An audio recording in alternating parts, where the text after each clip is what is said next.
안녕하세요. 저는 황영광 목사라고 하고요. 지금 마운트 프로스펙트에 있는 베들레헴 교회에서 담임 목회하고 있습니다. 2023년 1월부터 목회 시작해서 이제 4년 차 어느덧 들어가게 됐고요. 네, 하나님의 은혜로 잘 지금 섬기고 있습니다. 반갑습니다. 안녕하십니까. 저는 그레이스 교회를 섬기고 있는 김다니엘 목사라고 합니다. 저는 2024년 7월에 처음 동사 목사로 와서 섬기기 시작했고요. 작년 3월 달에 이제 위임을 받아서 담임 목사로 시작한 새내기 담임 목사입니다. 예, 만나서 반갑습니다. 네, 안녕하세요. 저는 시카고 예수사랑교회 섬기는 황선웅 목사라고 합니다. 저희 교회는 청년들이 많은 교회라고 알려져 있는데 반은 맞고 반은 틀리다 이렇게들 제가 이야기하고 다니고요. 청년들이 많은 젊은 사람들이 있는 교회라고 봐주시면 좋겠고 2023년 8월부터 담임 목사로 섬기고 있습니다. 반갑습니다.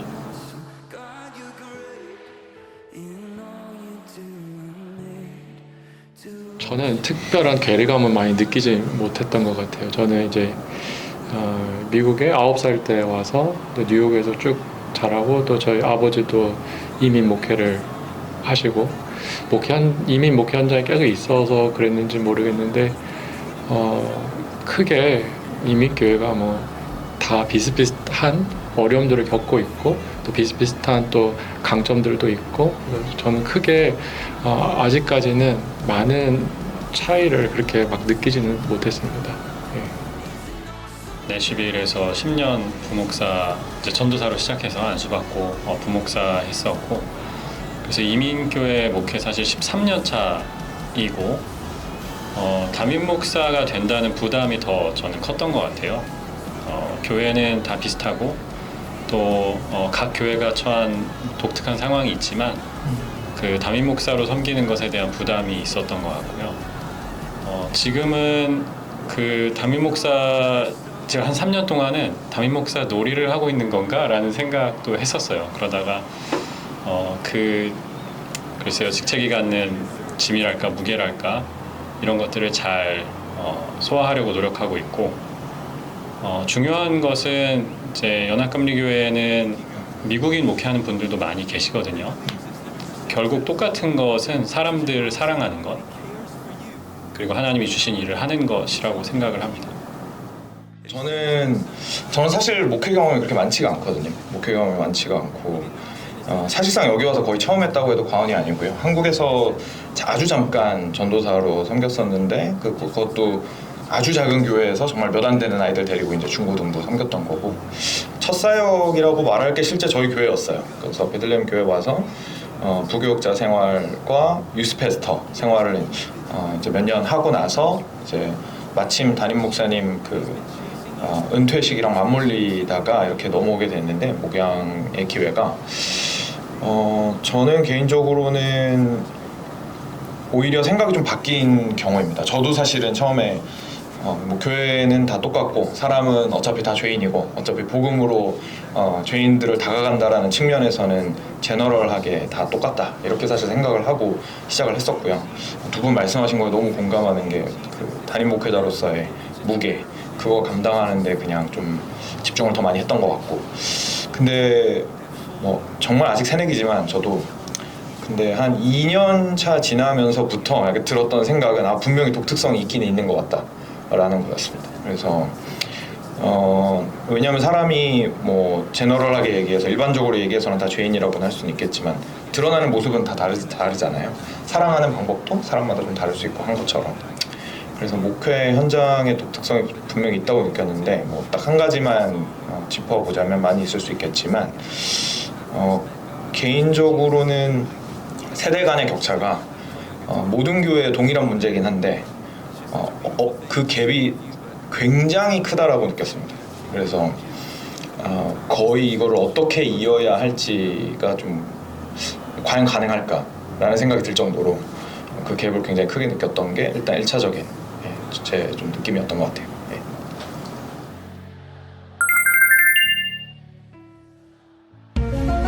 1000명이 꼭 돼야 되나? 라는 질문을 드리고 싶고 물론 이제 규모의 경제라는 이야기를 하고 저도 이민교회 13년 차 하다 보니까 제일 어려운 게 그 구색을 갖추는 거더라고요. 한국 교회에서였으면 한국에 있는 한국 교회였으면 EM 패스터 사실 생각 안 해도 되거든요. 근데 이민 교회에서는 그게 굉장히 필요하고 혹은 EM 패스터 아니더라도 유스 전문 사역자 언어와 문화를 이해할 수 있는 사역자가 필요하고 이제 그런 것들 때문에 여러 가지 어려움이 있는 것 같고요.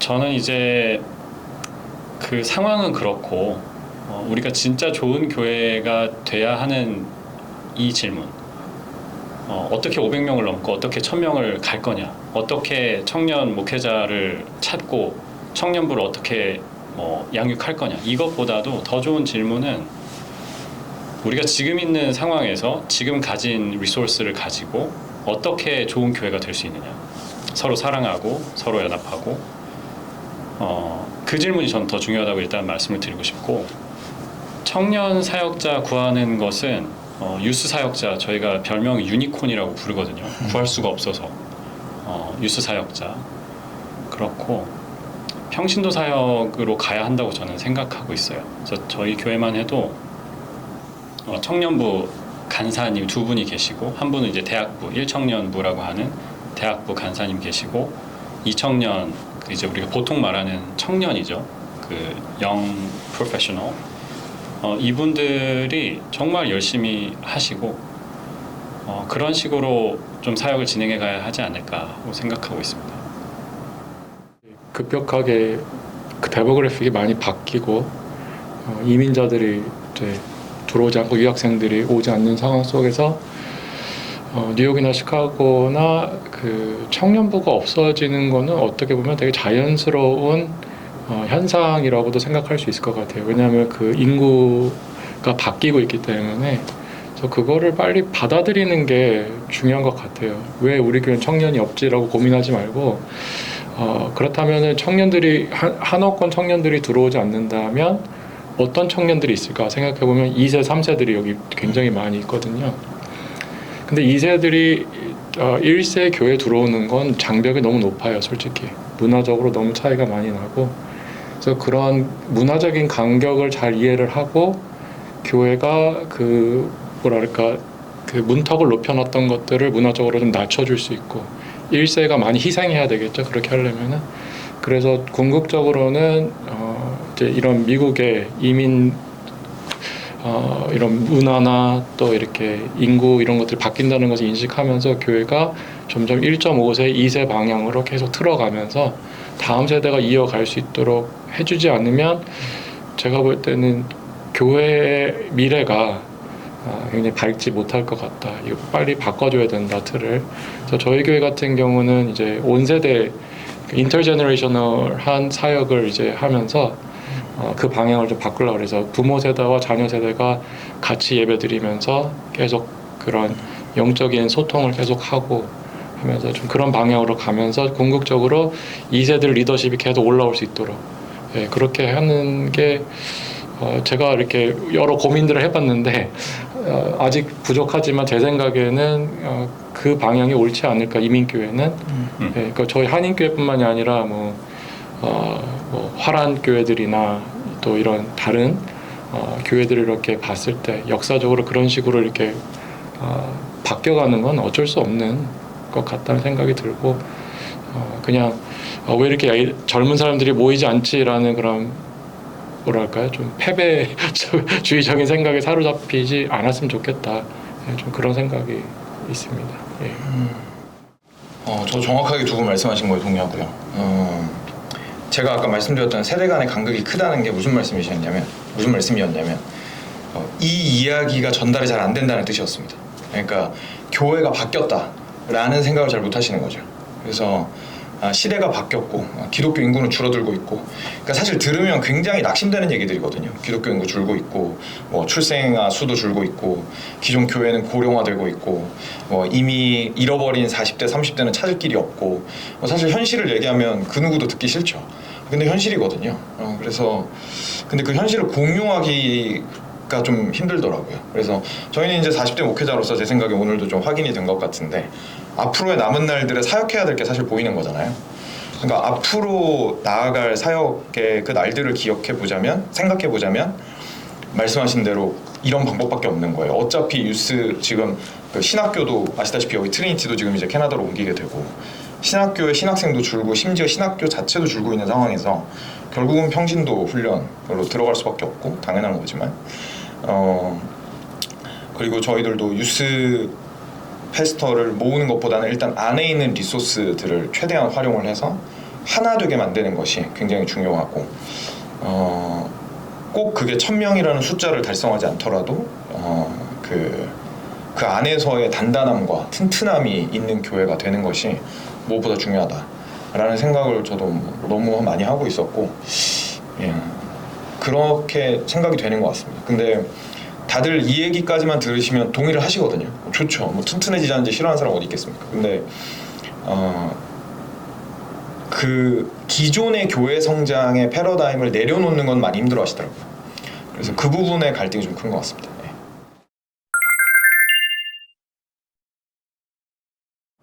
제가 볼 때 딱 이 지점에서 시카고 분들이 힘들어 하시는 것 같아요. 딱 이 지점에서 이게 힘든 부분 중에 하나인데 그러니까 제가 이렇게 가만히 보니까 시카고는 부흥을 경험했던 역사가 있어요. 80년대, 90년대를 겪으면서 아주 훌륭한 이민 목회자들을 키워낸 아주 부흥을 강하게 경험했던 그런 도시이기 때문에 옛 영광이 곧 스탠다드가 될 수가 있어요. 디폴트가 될 수가 있는데 목회는 이렇게 해야 된다, 교회는 이래야 된다라는 사고 방식에 이렇게 잡힐 수 있는 것 같아요. 그래서 이스라엘 백성들이 수르바벨 성전을 보면서 막 눈물 흘리는 것 같이 지금의 다른 목회 방향이나 이런 것들이 나올 때 옛 영광만 못하다 생각을 하는 그런 아쉬움들이 좀 있으신 것 같아요. 근데 온 세대 사역이나 이제 영어권으로 이제 전환을 하고 1.5세, 2세 사역으로 가려고 할 때 성도님들의 마음에는 갈망은 있지만 그 불편함을 감당은 못해요. 잘. 그건 되게 힘들어하세요. 그러니까 옛날에 이렇게 안 해도 더 잘했는데 왜 굳이 이렇게 해야 되는가라고 하실 수도 있고요. 그래서 저 같은 경우는 최대한 천천히 가려고 노력을 많이 해요. 그러니까 많이 대화하려고 노력하고 설득하려고 노력하고 이게 담임 목사는 또 사역자들은 이걸 보니까 저 앞에서 가고 있을 수 있는데 성도님들은 저 뒤에서 계실 수 있으니까 좀 시간이 걸려도 일단은 사역자들부터 설득하고 당회 설득하고 또 이제 성도님들을 설득하는 시간을 가지면서 차근차근 그래서 좀 생각이나 이런 목회 방향이 한 마음이 먼저 될 수 있도록 저희 교회는 지금 그런 작업들을 좀 하고 있습니다. 네, 저는 일단 우리 1000명이 사실 되게 중요한 기준이기도 하잖아요.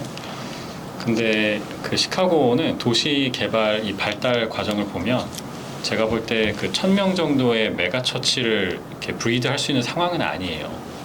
아틀란타나 뭐 달라스 같이 한국인들이 밀집된 지역이 있으면 거기는 뭐 1000명 이상 단위 교회들이 좀 쉽게 더 나올 수 있는 환경이 되고 시카고는 서버브가 넓거든요. 그리고 학군 좋은 곳들이 많아요. 무슨 말이냐면 한국인들이 나 여기 살 수 있겠다 싶은 지역들이 많아요. 선택지가 많다는 얘기죠. 이게 바꿔 말하면 내가 우리 교회에 뭔가 조금 마음에 안 드는 게 있으면 금방 나 저쪽 교회로 갈래. 이게 될 수도 있는 거죠. 어떤 교회에 대한 소속감도 떨어질 수 있고 일단 선택지가 많은 것이 저는 좋은 점도 있고 나쁜 점도 있다고 생각을 해요. 마치 광야에 나온 이스라엘이 옛날에 이집트가 좋았어 라고 생각하는 것처럼 그래서 이거는 제자도와 헌신에 대한 이야기일 수도 있다는 생각을 하고요. 예배는 영어인데 한국교회 문화는 여전히 한국이면 저는 그건 별로 의미가 없다고 생각을 해요. 그러니까 예를 들어 새벽에 매일 월요일부터 주일까지 다 새벽 기도가 있어요. 제가 이걸 나쁘다고 하는 게 아닙니다. 잘 오해하지 않아 주셨으면 좋겠고. 그런데 새벽 기도는 일주일 내내 하면서 예배만 영어로 한다. 저는 이거는 그 컨텐츠와 이 포장이 맞지 않는 거라고 생각을 하거든요. 그러니까 우리에게도 이 두 가지 선택지가 있는데 미국 문화 혹은 어떤 미국의 종교 문화, 교회 문화가 있고 우리 한국인들이 가진 어떤 한국인만의 영성이 있거든요. 미국 교회에 가서 채워질 수 없는 그런 뜨거운 기도라든지 뜨거운 예배라든지 이런 것들이 있는데 either or 그러니까 뭔가 하나를 내가 취해야 된다라는 강박보다는 이 양쪽에 있는 것들을 어떻게 우리가 잘 융합할 수 있을까, incorporate 할 수 있을까가 더 중요한 질문이라고 생각을 하고 영어 예배 혹은 예배 안에 영어로 이제 더 편하게 예배할 수 있는 분들을 위한 더 많은 요소가 있어야 된다고는 동의합니다. 이제 accommodation이라기보다는 이 transfusion이라는 말을 쓰고 싶은데 그래야 하고 문화도 우리 목회라든지 사역 문화, 교회 안의 문화도 절충해서 좋은 점들을 찾아서 더 가야 한다고 저는 생각합니다.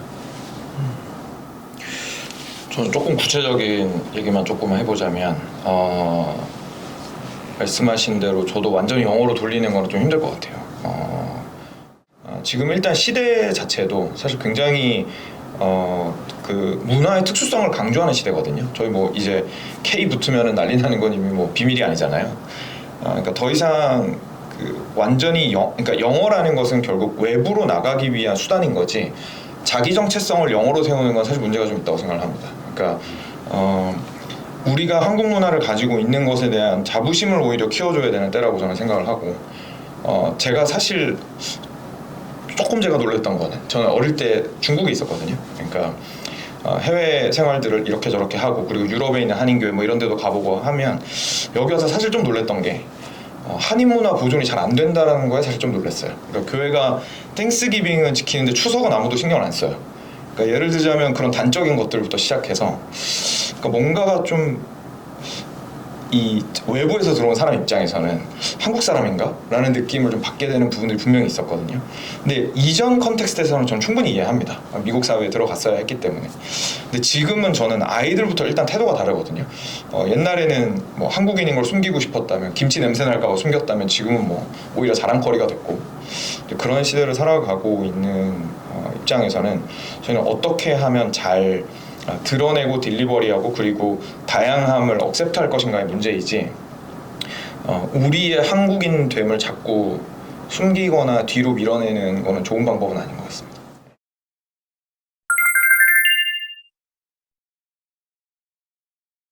그냥 보시는 그대로인 모습으로 항상 어디서나 거의 동일하거든요. 그냥 그게 제일 크지 않을까 싶습니다. 그래서 뭐 아이가 하나밖에 없기도 하지만 그래서 피드백 받을 곳이 한 군데밖에 없긴 한데 그래서 아이랑 아내한테 크게 다른 모습을 보이진 않는 것 같고요. 그리고 그 말은 이제 뒤집어 말하면 성도님들한테 실없는 모습일 수도 있다라는 뜻일 수도 있겠지만 네, 저는 그런 측면에서 좀 일관성을 유지를 하려고 노력을 하는 편입니다. 일단 제가 그 실제로 가정 안에서 그 선교사 자녀로 크면서 어려웠던 부분들이 분명히 있었기 때문에 저는 뭐 부모님의 괴리 이런 거는 느낀 적이 없어요. 부모님은 항상 일관되셨거든요. 근데 그 단지 선교사 자녀라는 이유만으로 받을 수밖에 없는 압박들 뭐 이런 것들에 대해서는 너무 이해를 하고 있기 때문에 PK로 크고 있는 제 아이와 그리고 사모로 이제 섬기고 있는 제 아내에 대해서는 좀 예민하게 반응하려고 좀 하는 편이고요. 최대한 평안한 가운데 사역을 할 수 있도록 하려고 애를 쓰고 있습니다. 저는 저희 목회하기 되게 싫었습니다. 두 가지 이유에서인데 나는 아버지처럼은 할 수 없다. 저렇게 교회를 사랑하고 목회를 사랑할 수는 없어서 저는 제가 사랑하는 것들이 많아서 나는 목회하면 안 된다라고 생각을 했었고 그 다음에 또 하나는 그 아버지가 지고 가시는 짐이 전혀 가벼워 보이지 않았어요. 그러니까 기뻐하시고 감사하시면서 하셨고 아직도 이제 현직에 계시지만 나는 저런 짐을 지고 싶지 않다라는 생각이 많았거든요. 그래서 이제 긴 이야기가 있지만 목회를 하기로 결정을 했을 때 그때 제 미래의 아내와 제 자녀들에게 미안한 마음이 들었어요. 이미 먼저 그랬었고 그래도 아이가 교회를 되게 좋아해요. 그게 참 저는 감사하고 아빠가 이제 뭐 부족한 모습을 보일 때가 많지만 그래도 아빠가 하는 일에 대한 어떤 자긍심은 있더라고요. 프라이드는 있고 그게 감사하고 저희는 아기를 낳았어요. 그래서 이제 지난주에 돌 됐거든요. 그래서 돌 지난 아기 이제 집에 있고 그러다 보니 저희 아내가 너무 힘들죠. 사실 그 남자의 둘 깐난 아기 이제 돌된 아기 따라다니는 것도 힘들고 저는 바쁘고 그러다 보니까 저희 둘 다 이제 조금 힘든 것들 지난 한 해를 잘 지나가서 감사하고요. 저는 솔루션 같은 건 없습니다. 없고 고마우면 고맙다고 이야기하는 거 그리고 잘못했을 때 사과하는 거 그거는 하려고 하고 최대한 그 바운더리를 두려고는 해요. 제가 교회에서 뭐 좀 안 좋은 일이 있거나 스트레스 받거나 바쁜 일이 있을 때 이제 집에 들어올 때 좀 이제 자 새로운 얼굴을 그리고 뉴 페이스 이렇게 하고 하려고 노력을 합니다. 네. 네, 저는 저희 아버지가 목사님이시라서 PK로 자랐는데 저는 그냥 그 아버지 목회를 돕는 게 참 재밌었어요. 그 교회 생활하는 것도 재밌고 그래서 저도 이제 목회를 시작하면서 항상 생각했던 게 아이들에게 교회 섬기는 즐거움을 좀 가르쳐주고 싶다. 그런 교회에서 누릴 수 있는 기쁨을. 그래서 이제 그레이스 교회 올 때도 아이들한테 얘기했던 게 아빠만 이제 목회하러 가는 게 아니라 너희들도 함께 같이 교회를 섬기러 간다. 그래서 아이들이 섬길 수 있는 작은 일들을 계속 찾아줘요. 그래서 예를 들어서 뭐 수요일 같을 때 이렇게 그 저희 교회에서는 이제 어화나 이런 프로그램들을 하는데 거기 가서 뭐 교사로 섬긴다든지 뭐 이런 것들을 작지만 가서 계속 할 수 있도록 하면서 이게 남의 일이 아니라 우리 가족이 함께 하는 거라는 걸 좀 생각하게 하고요. 그리고 시간을 많이는 못 보내요. 아이들이랑 저도 시간이 항상 쫓기는 것 같은데 제가 지키려고 하는 거는 무조건 칼퇴근 딱 이제 퇴근할 시간 딱 되면 다 정리해서 집으로 가서 될 수 있으면 아이들하고 밥 먹고 그냥 짧지만 그래도 좀 이렇게 퀄리티 타임을 가지려고 노력을 하고 근데 아이들이 이제 고등학생이고 중학교 이제 8학년인데 애들이 생각보다 아빠 생각을 많이 하더라고요. 그 아빠가 힘들다는 거를 잘 이해하고 있어요, 아이들이. 그래서 너무 고맙고 이게 같이 하면서 그런 것들이 생기지 않았을까 이런 생각이 들고 저도 뭐 솔루션이 있는 건 아닌데 저는 그렇게 하고 있습니다.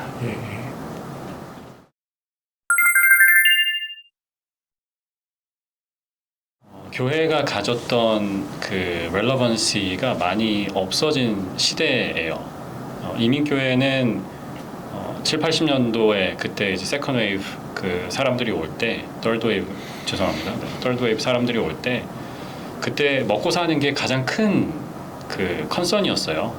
그것을 교회가 이제 많이 해결해줬고 교회 안에 이제 네트워크라든지 혹은 뭐 기도라든지 그런 부분에 대한 복, 그다음에 생존 이런 것들에 대한 강조가 그 세대의 이민자들이 원했던 것하고 맞았어요. 그런데 지금 이민을 오는 젊은 분들, 공부하거나 뭐 사업하러 오시는 분들, 그분들의 컨선은 제가 볼 때 이제 한국 사회도 많이 발전했고 경제도 성장했고 하다 보니까 먹고 사는 것이 아니고 사람답게 사는 거예요.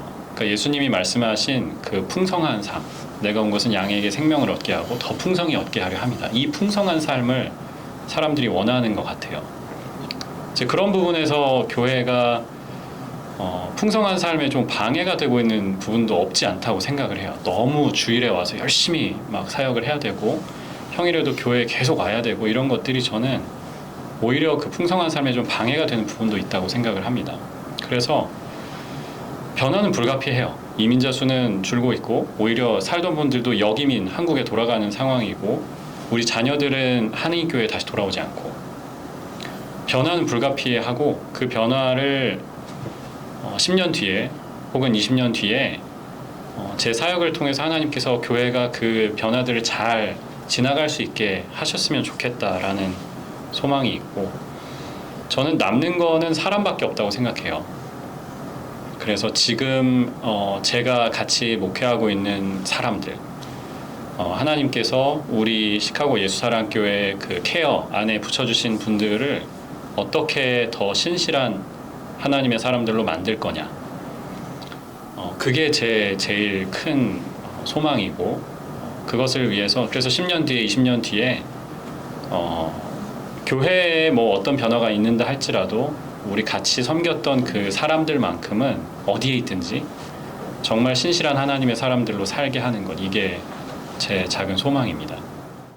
시카고 교회가 가지고 있는 어려움들의 중심에서 제가 좀 뭘 보게 되냐면, 결국은 한 사람 한 사람이 단단하게 성장할 수 있는 기회가 많이 없었다는 생각이 많이 들어요. 처음에 이렇게 성장하게 되었을 때, 뭐 제가 그 역사를 잘 알지 못해서 얼마나 폭발적이었는지 잘 모르지만, 여하간에 많은 사람들이 함께 신앙생활을 하기 시작을 했는데, 그 이후에 거기에서부터 올바르게 훈련된 리더가 많이 나오지 않았다라는 것은 일단 명백해 보이고요. 지금 결과를 봤을 때. 그리고 나서 어느 정도 올라오려고 할 때쯤 이제 많은 어려움들이 있었던 거, 뭐 이제는 비밀도 아니니까 많은 어려움들이 있어서 아픔을 겪으셨고, 그러니까 사실 자의반 타의반으로 성장의 기회를 많이 빼앗겼다는 생각을 제가 좀 많이 하거든요. 그런데 너무 안타깝게도 시간은 지나고 나이는 들어버린 거죠. 그래서 발생한 문제들이 있다고 생각을 하는데, 그래서 결국은 그 부분에서 목회자로서 상당히 어렵다라는 느낌은 가지고는 있지만, 이 길 말고는 방법은 없다라는 확고한 생각은 있어서 말씀해 주신 거에 너무 동의하면서 저도 한 사람 한 사람 세우는 게 가장 중요하다. 그래서 제가 간혹가다 얘기하는데, 성도님들, 저는 그냥 우리 교회가 단단하고 튼튼해서 목사님, 선교사님이 우리 교회에서 나올 수 있었으면 좋겠습니다. 왜냐하면 교회가 그 정도로 배출해낼 수 있는 정도의 역량이 안 되면 사실 그런 사람 안 나오거든요.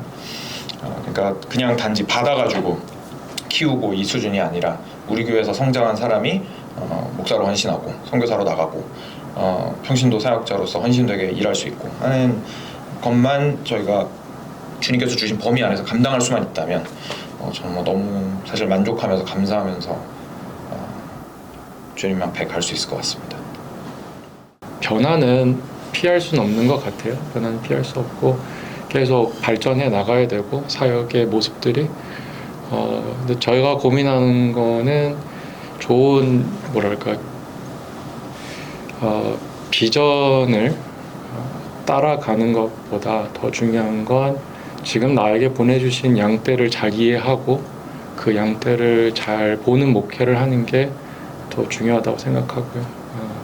좋은 목회자가 되는 게 우리 성도님들에게 가장 큰 선물이 아닐까 좀 생각을 해요. 그래서 저희 교회가 그래도 안정적으로 지금까지 잘 성장할 수 있었던 게, 제가 볼 때는 저희 그 원로 목사님인 원종우 목사님이 25년 동안 그 자리를 지키셨거든요. 그래서 그게 굉장히 중요한 것 같아요.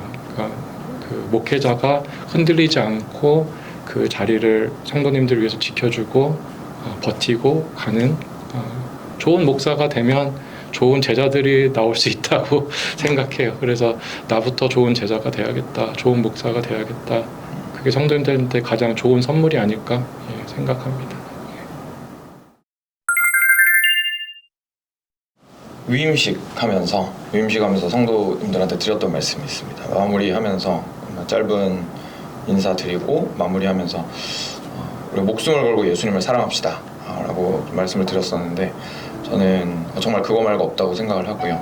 근데 거기에 조금만 사족을 더 붙여보자면, 제가 지내면서 저 자신도 그렇고 많이 느끼게 된 게, 예수님을 사랑하는 것과 교회를 사랑하는 것, 그리고 진리를 사랑하는 것과 사람을 사랑하는 것을 둘로 생각할 때가 참 많이 있더라고요, 저희가.